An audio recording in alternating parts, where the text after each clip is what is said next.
नवा नवा छत्तीसगढ़ी गाना सुने बर हमर जेपी स्टूडियो सीजी ला लाइक शेयर सब्सक्राइब जरूर करो।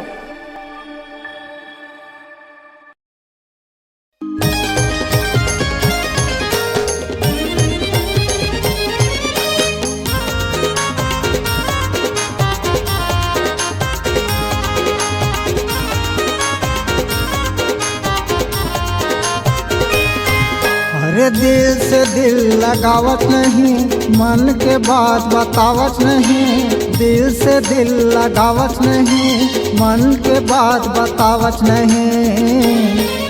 इरादा काहे रे रानो मोला बताना, तोरे मन में काहे रे भूरी मोला बताना। अरे दिल से दिल लगावत नहीं, मन के बात बतावत नहीं। दिल से दिल लगावत नहीं, मन के बात बतावत नहीं। इरादा काहे रे रानो मोला बताना, तोरे मन में काहे रे भूरी मोला बताना।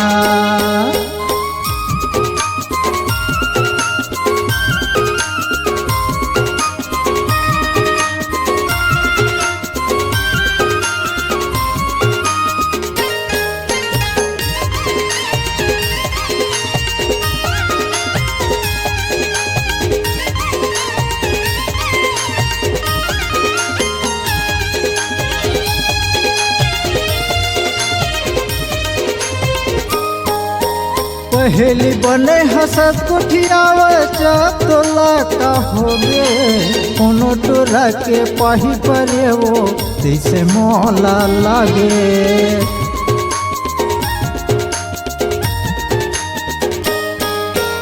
पहली बने हसत कुठियावे जब तोला का हो गे, कोनो टोरा के पाही परे वो जैसे मोला लागे। कोनो टोरा के पाही परे वो तैसे मोला लागे। फोन घलो लगावत नहीं, मैं लगा था उठावत नहीं। फोन घलो लगावत नहीं, मैं लगा था उठावत नहीं। इरादा काहे रे रानो मोला बताना, तोरे मन में काहे रे भूरी मोला बताना।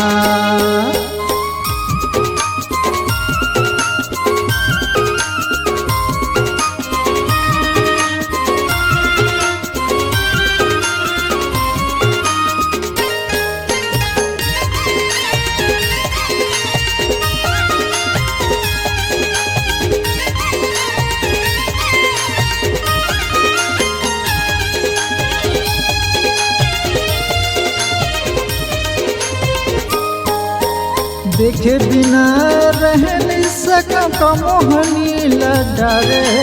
माया बढ़ा के रे भूरी कैसे ते भुलाए।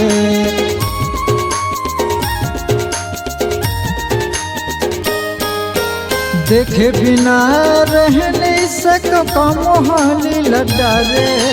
माया बढ़ा के रे भूरी कैसे ते भुलाए। माया बढ़ा के रे भूरी कैसे ते भुलाए। मीठे मीठे गोठी आवत नहीं, तीर मोरे आवत नहीं। मीठे मीठी गोठी आवत नहीं, तीर मोरे आवत नहीं। इरादा काहे रे रानो मोला बताना, तोरे मन में काहे रे भूरी मोला बताना। अरे दिल से दिल लगावत नहीं, मन के बात बतावत नहीं। दिल से दिल लगावत नहीं, मन के बात बतावत नहीं। इरादा काहे रे रानो मोला बताना, तोरे मन में काहे रे भूरी मोला बताना। इरादा काहे रे रानो मोला बताना, तोरे मन में काहे रे भूरी मोला बताना। इरादा काहे रे रानो मोला बताना।